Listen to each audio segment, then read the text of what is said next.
2024 was amazing for me. Here's what I did, which made me learn and experience great things. So I don't want you to miss out on this because it's really simple. First thing I quickly realized that I needed to do if I wanted to make 2024 count was try my best to do something every single day.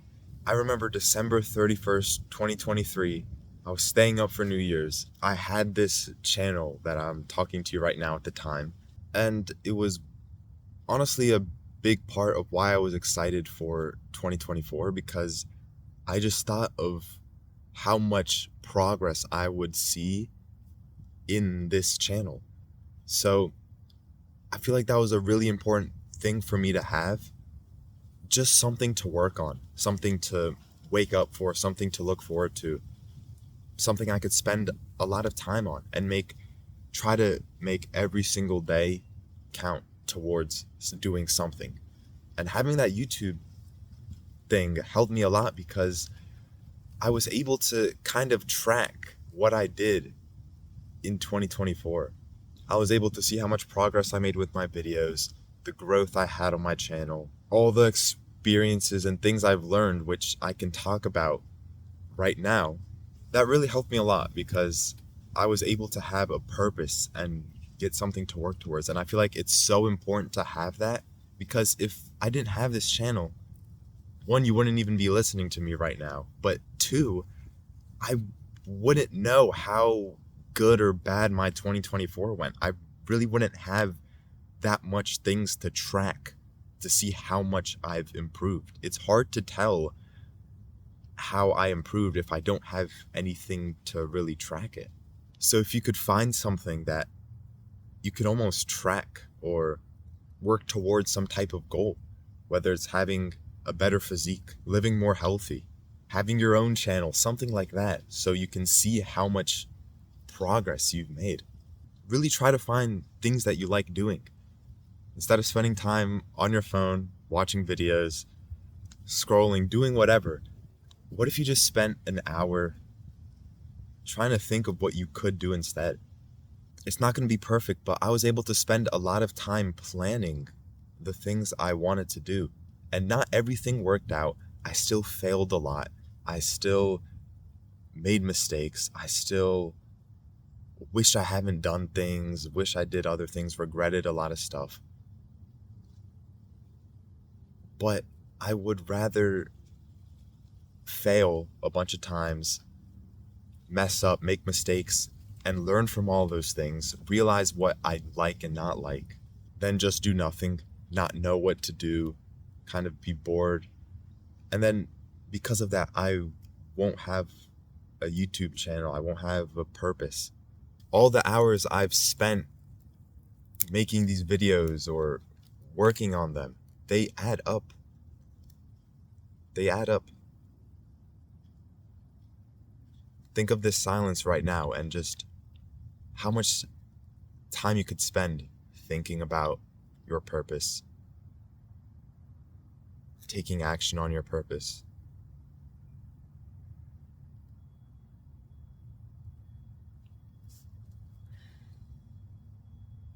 It's hard to realize how much you can actually do until you start doing it and realize a lot of change can happen really fast if you just start doing it more. That's what I try to do with these videos, and it helps a lot. Oh my gosh, there's a deer in the background. As soon as I started to learn and experience a lot more, I was able to go out a lot more with my friends. I was able to spend more time doing hobbies, learning new things, doing this YouTube. And it was all just because of one thing. It was just saying yes to trying sports, trying hobbies, trying to experience something new. That another deer. I was just able to learn so much more in my year just by trying to say yes as much as I can, not trying to come up with an excuse. Unless if I really just didn't want to go. You don't have to say yes all the time, but a lot more than you usually would. But it's not like I just waited for someone to ask me if I wanted to do something. I also waited for other people to say yes, for if I wanted them to do something.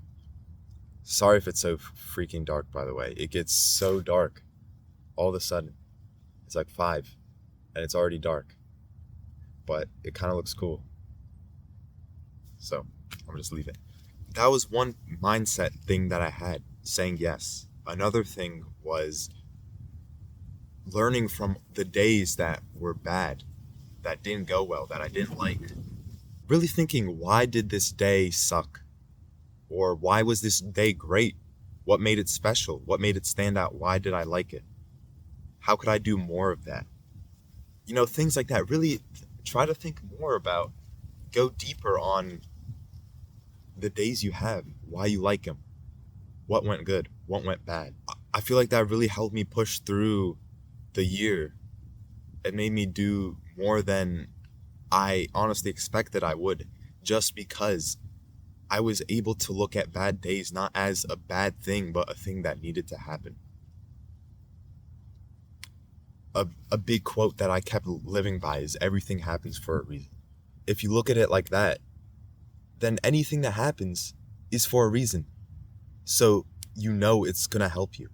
Another thing, thinking long term helped me a lot with not seeing losses in days, weeks, months, but honestly just seeing it as a year. Like, was this year helpful to me? Did I learn a lot from it? Did this happen? Did that? Yes, it did. 2024 was a great year. Maybe July 28th was a bad day. But I don't care about July 28th because it's past, it's gone. All I care about is today, December somethingeth, almost New Year's. So I just care about what happened in this whole entire year. I'm not saying I'm perfect at this or I have it all figured out, but I was able to get a lot more disciplined and productive. And it was just by having this piece of paper. If that sounds interesting, listen to this. What I did was have this habit tracker. This is what it looks like if you're not sure what it looks like. And what I did, I wrote some habits that I want to do more, and then I try to make it challenging. I purposely made it so I wouldn't get it every time, or it would be super hard for me to do. So I would strive to get it even more. Also writing to-do lists, reminding myself of things that I want to do, holding myself accountable, helped me a lot. It's getting way too freaking dark. And yeah, hope you have a great new year. Make it count. I'll see you later. Peace. Bye-bye.